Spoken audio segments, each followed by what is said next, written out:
J'ai commencé mon histoire à l'âge de 15 ans. J'étais mis dans un foyer où il y avait beaucoup de délinquants, des personnes plus âgées. J'étais dépendant d'être sous une emprise d'une drogue. Des fois, je prenais des LSD, on me donnait des poudres à sniffer, je sniffais des poudres. Quand on n'avait pas, on buvait. Quand j'avais rien pour boire, je volais dans les caves.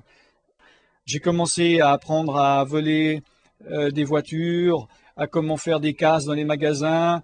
J'ai eu problème avec la police, je les détestais, j'ai été arrêté par la police. Et j'ai commencé un jour par hasard à faire de la magie blanche, de l'occultisme, on essayait de faire de la transmission de pensée, à lire dans les cartes, et j'ai vu que j'avais, comme on dit, un don, une facilité, des révélations. Je ne savais pas d'où ça venait. Maintenant, je le sais. Et donc, j'ai commencé à exploiter ces possibilités. Je voulais voir jusqu'où je pouvais aller et quel genre de puissance j'avais. Donc, je me suis intéressé au mysticisme oriental, pour les voyages astraux, pour l'ouverture du troisième œil. Et donc, j'ai commencé à avoir des pouvoirs de connaître les choses, de savoir quand les gens venaient, qu'est-ce qu'ils allaient dire à l'avance. Je voyais l'aura, l'aura, donc L'-A-U-R-A, c'est-à-dire l'esprit autour d'eux, la couleur. Donc, je pouvais analyser leur personnalité au-delà de ce qu'ils voulaient bien montrer comme apparence. Et j'étais fasciné, je voyais des esprits. Et un jour, je suis passé à la magie noire, ce qu'on appelle la magie noire, c'est-à-dire on fait du mal aux gens. Mais j'étais fasciné par la puissance, par le pouvoir, donc je ne voyais pas le mal que je faisais. Alors, je jetais des sorts. Donc, dans la catégorie jeter des sorts, on peut se dire, c'est fantastique de pouvoir faire tomber malade quelqu'un ou faire que sa femme parte ou jeter des mauvais sorts. Mais pour moi, la plus grande chose, le plus grand pouvoir, c'était d'avoir la puissance sur la vie d'autrui. Donc, j'ai fait des pratiques où des personnes sont décédées, dont une, elle est morte devant moi, je l'ai regardée se vider de son sang. J'ai eu beaucoup de problèmes suite à ça. J'avais des problèmes, pas tellement de conscience, mais je dirais spirituels. Je ne veux pas rentrer dans les détails. J'ai fait une tentative de suicide. Mon esprit était très troublé. Ils m'ont mis à l'hôpital psychiatrique. Et dans toutes ces expériences, j'ai fait une expérience, ce qu'on appelle DEMI, c'est-à-dire d'expérience de mort imminente. C'est au moment où on meurt, les premières secondes après la fin de la vie, qu'est-ce qui se passe? Moi, j'ai fait cette expérience, c'est-à-dire je suis sorti de mon corps, j'ai vu l'environnement physique autour, j'ai vu mon corps, mais j'ai vu aussi l'environnement spirituel dans lequel j'étais et que je ne voyais pas quand j'étais dans mon corps. Et j'ai vu que j'étais pas du tout prêt. Avant ça, je n'avais pas peur de la mort. Mais à partir de ce jour-là, j'ai vu que si je mourrais maintenant, j'irais dans un endroit tourmenté. Et j'ai fait ensuite une sorte de révolution complète dans ma vie en essayant de devenir meilleur. Je voulais me refaire une santé spirituelle. Et donc j'ai commencé à arrêter tout ce que je faisais, toutes les pratiques occultes, même à me droguer, même la cigarette. Et j'ai commencé à faire du yoga, à faire du sport. J'ai arrêté de manger de la viande pour essayer de purifier mon esprit. Et j'étais vraiment impliqué, faire des exercices de respiration, de concentration. Je faisais de l'ascétisme. Et au bout de 6 mois de cette vie, j'ai eu comme une révélation que j'essaye de faire les plus grands efforts possibles sur moi-même pour essayer d'être pur en esprit, en corps, dans le corps ou dans la pensée, ou bien que je me laisse complètement aller, que je sois le pire des gars sur la terre qui fait la pire des choses, je ne m'approche pas d'un millimètre de Dieu.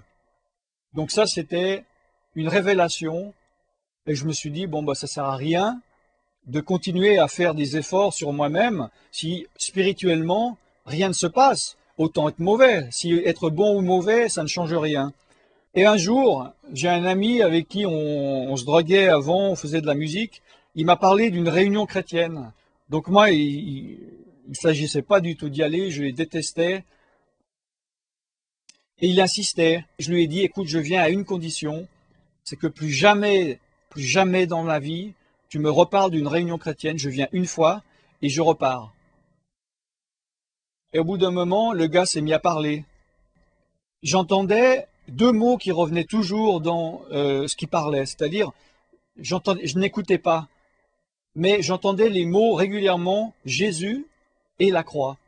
Il parlait, il parlait avec plus de passion et tout, et je l'ai regardé et j'ai vu son aura. Et son aura était la plus blanche, la plus pure, la plus puissante que j'ai jamais vue dans ma vie. Et j'ai compris, j'ai vu qu'il avait la puissance ultime, qu'on ne peut pas avoir une puissance spirituelle plus grande que ça. On ne pouvait pas avoir une aura plus éclatante. Et je me suis dit, ce gars-là, il a la puissance spirituelle que je veux. Et à un moment donné, il a dit, ceux qui veulent recevoir la puissance de Dieu s'avancent. Alors moi, je me suis avancé, je me suis dit, ça y est, c'est le moment, je vais recevoir cette puissance et je serai le maître du monde. Seulement, quand je suis arrivé, donc j'avais fermé les yeux, j'attendais que cette puissance me tombe dessus. Et en fait, j'ai vu dans mon esprit Jésus et la croix. Et je me dis, ah, c'est pas possible. C'est les choses que j'essaie d'éviter et je vois Jésus et je vois la croix. Et j'avais l'impression que Dieu voulait que j'accepte Jésus et la croix. Et moi, il n'en était pas question. J'ai dit non. Donc Dieu m'a parlé dans mon esprit et il m'a dit que si je continuais, il y avait deux voies. Il y avait soit j'acceptais Jésus et la croix maintenant, mais si je refusais et je continuais la vie que je menais, je serais mort dans 6 mois. Il m'a montré le temps, il m'a montré comment j'allais mourir. Et comme j'avais fait l'expérience de la mort imminente et je savais ce qui allait se passer quand j'allais mourir et que je n'étais pas prêt spirituellement et qu'il n'était pas question que je passe mon éternité dans un endroit de tourment, je me sentais obligé d'accepter Jésus et la croix, mais presque contre mon gré. Si j'aurais eu le choix, je ne l'aurais pas fait. Mais je sentais que je n'avais pas le choix. Maintenant, je suis très content que Dieu a agi comme ça et qu'il m'aille sauvé malgré moi, malgré mon endurcissement. Parce que peut-être que vous qui m'écoutez, vous n'êtes pas chrétien, vous n'êtes pas sauvé, peut-être que vous avez 10 ans devant vous, peut-être vous avez 20 ans, pour que Dieu fasse un travail en vous, mais moi, il avait 6 mois et c'était la dernière chance que j'avais. Je savais que si je ne l'acceptais pas là, 6 mois plus tard, mon corps était dans un cercueil et mon esprit retournait dans les cieux, mais dans un endroit de tourment. Et je crois que le jour du jugement de Dieu, Dieu ne va pas regarder les œuvres bonnes ou mauvaises que j'ai faites, ou plutôt peut-être quelqu'un pourrait m'accuser et dire, voyez ce qu'il a fait de bien et voyez ce qu'il a fait de mal, et il a beaucoup plus de mal que de bien, il mérite d'aller en enfer, mais Jésus dira, ouvrez le livre de vie et regardez si son nom est inscrit, et il y aura mon nom inscrit.